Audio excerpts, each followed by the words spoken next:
Breaking news, ladies and gentlemen, Carmelo Anthony is planning on signing with the Rockets for a minimum veteran deal for about $2.4 million contract for 1 year. As soon as he released from the Atlanta Hawks, he got traded in a 3-team trade from Oklahoma. He got traded to the Atlanta Hawks, and supposedly there is no unexpected roadblocks along the way, and he plans on signing with the Rockets as soon as he gets out of the contract and bought out. The thing about it is, Carmelo Anthony is all about his money. He wants his money because he's getting older in his career. He wants to make as much money as possible, and this contract actually works out very well for him because he's getting all the money from his original contract. When he gets bought out, he's getting the full price of the contract, which is about $29 million.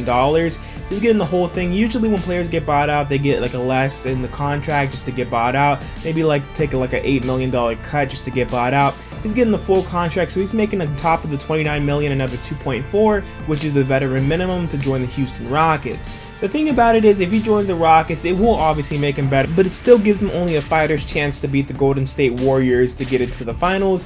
And the thing about the Golden State Warriors is they obviously added Boogie Cousins to the team, which is a tremendous asset to bring onto the team because Boogie Cousins has superstar potential. His attitude affects him a lot by not getting max deals from other teams. But also Houston has a lot of shooting around them, and if they go ahead and shoot the way they did in Game 6 and 7, they're definitely not beating the Warriors in the finals or the Western Conference Finals, just because they missed like 23s in a row in Game 6 and in Game 7. They missed like 17 threes, which is unbelievable.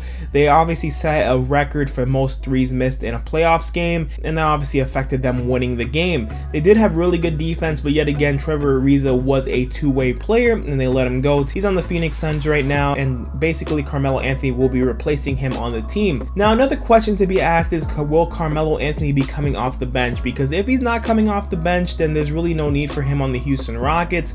He definitely doesn't fit into their starting lineup as well, unless somebody obviously gets injured. Honestly, I can see Eric Gordon starting over Carmelo Anthony on the team, but yet again, Carmelo Anthony, if he does decide to come off the bench, he'll be a good asset for the team because he gives them a little bit more depth, because they're usually used to shooting threes and not like mid-range game. Their mid-range game is alright, it's not amazing, they don't really rely on it too much. Carmelo Anthony's really good mid-range. He's obviously a good three-point shooter as well, and he can get to the rim, he can get his own shots, which obviously him, Chris Paul, and James Harden can all get their own shots. Let me know what you guys' predictions of how many games they will win next season. I'm predicting about 55 to 58 games. They definitely won't be number one in the West. I think the Warriors will take it next season, but yet again, I could be wrong. They could go for another 60-win season again, just like they did last season.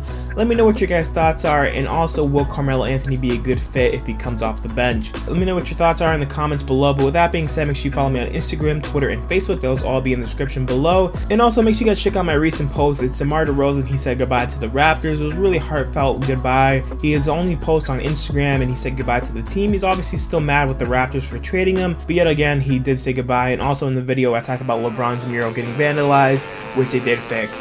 But with that being said though, I'm out. Peace. Thank you for watching. Let's go.